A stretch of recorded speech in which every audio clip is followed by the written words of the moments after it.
Ton ang Vice Mayor sa Himamaylan City, Vice Mayor Justin Gatuslao. Vice, mayong gabi si Action Marlon, dari sa Action Radio Bacolod. Action Marlon, mayong gabi si imo, kag si imo tagpalamati. Mayong gabi sinitaran. Salamat Vice sa tiyempo dari ginhatag sa Action Radio Bacolod. Sunod sa gihapon sa Action Radio ang sitwasyon dara sa sunod sa Himamaylan. May angot sa epekto sa nagluntad nga engkwentro sa militar ng NPA. Di baloon tara naman Vice nga linibo subong ang apektado na, no? Pero antes ko kantuan Vice ang labing ulihi nga sitwasyon dara subong sa Himamaylan. Unahon ko lang confirm kung mayara sang state of calamity na gidman kagin declare ang inyo sa syudad. Yes. Actually, earlier this morning, no, nag-emergency meeting ang aton City Disaster Risk Reduction Management Council in pangunahan ni Mayor Raymond Tongson. Kag ginaayo nila ang sanggunian pang lungsod nga ideklarar na ang state of calamity sa syudad sa Himamaylan. So insigida man kami sa amon special session gindeklarar ini kag unanimous ang boto para ideklarar ini siya. So ang matabo sa device matapos ang state of calamity nga declaration, pwede na ma-utilize ng LGU ang quick response fund. Kag ano to Vice kung pwede naman pati ang National Calamity Funds?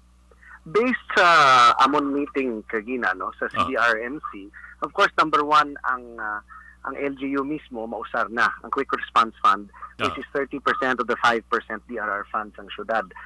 Ang estimate naton kay pamangkot naton ng budget officer man, we have about 13 million pesos ini. But of course remind man sila namon nga we are only in October. So base may iban pa kita nga mga natural calamities nga makilatabo diri sa aton way tamang ginapangayo pero hindi talang pag-exhaust ang ining amount. Second is because there's some national government agencies nga makasulod lamang no nga ang those involved sa relief operations nga magamit man ang ilang nga pondo for that specific purpose kung may state of calamity na nga nag-exist sa isa ka lugar. So kinahanglanon gid ang deklarasyon nila. Pero Vice, kamusta ang mga assistance nga ginapadala subong sa mga evacuees? May mga volunteers man Vice nga nagatanyag sa ilang sa nga bulig subong. Nagapasalamat gid kami sa tanan nga mga ahensya, national man, provincial, kag sa tanan nga mga private donors no and from the other LGUs as well nga naghatag sa ila bulig diri sa amon sa syudad sang Himamaylan, overflowing ini and we're finding ways of course to better manage ang distribution sa mga bulig.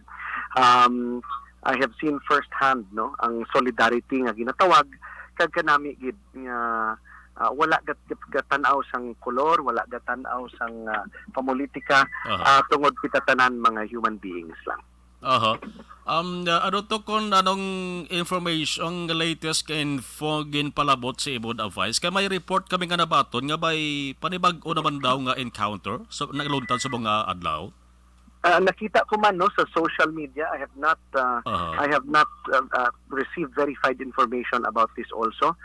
But kami on the part of the city council antes pa sa deklarasyon sang state of calamity, nagpasar kami sang resolusyon reaffirming ang previous namon nga statement no sang 2020 pa ni nga ginadeklarar ang Himamaylan bilang community of peace, progress and security.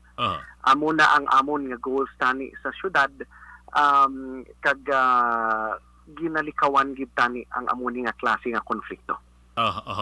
Ari kun basihan tang datos Vice ang mas labing apektado diri amo ning area sang Carabalan mo.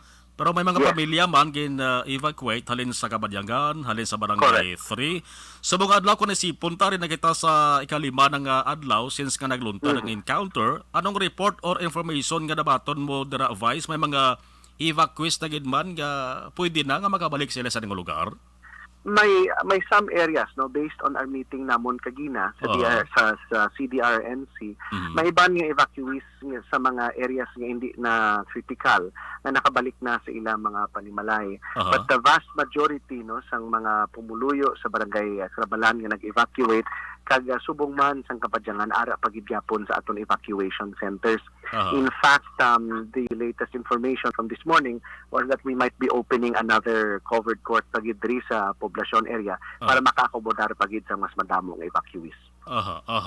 Nagligad sa interview sa Action Radio Vice sa mga residente, may mga suggestions ang pila ka mga residente sa partikular sa Carabalan na kung pwede pahamtangan Vice ang kuan sa Army Detachment ang ila sa nga barangay para nga kung hindi gid mamapunggan, mapaganhagan lang ang nakatabo nga encounter. Sa imo Vice, anong palantaw mo sa di pabor ka sa di? Well, may mga specialization ang mga ahensya sa gobyerno, and we will leave the security operations to our our uniformed service and our armed service. We are and our armed forces. We are very thankful sa ilang nga sakripisyo kag sa ilang man nga aksyon diri sa syudad sa Himamaylan to protect our residents, of course. Kami on the part ng LGU naman we are doing our best also to consolidate resources and to ensure nga ang logistics okay gid nga makaamuma man sang aton nga mga apektadong residente. Okay. Lastly, Vice, may ara ka sang panugyan sa mga residente sang Himamaylan City. Sa tanan nga residente sang syudad sang Himamaylan, let us be vigilant. Let us, if we are able, kung may kapasidad kita nga mag-extend sang bulig sa aton nga mga, bisan di naton sila paryente, bisan di naton sila kilala, open ang mga evacuation centers, and I'm sure willing gid nga mag-accept sang inyo man nga bulig. Sa tanan nga Negrense, kag kung may ara pagid nga may gana magbulig sa aton from within the country and outside, please reach out lang to our city government. We are more than willing to extend help also. Magbinuligay kita sa amuning challenging situation, and we are all praying nga matapos tani ang ining konflikto so that we can return to normalcy in our lives. Sige, Vice Mayor Justin Gatoslao, Vice, thank you sa information na ginhatag diri sa Action Radio Bacolod kag salawat mayong gabi, Vice. Salamat, Action Marlon, anytime. Padayon. Action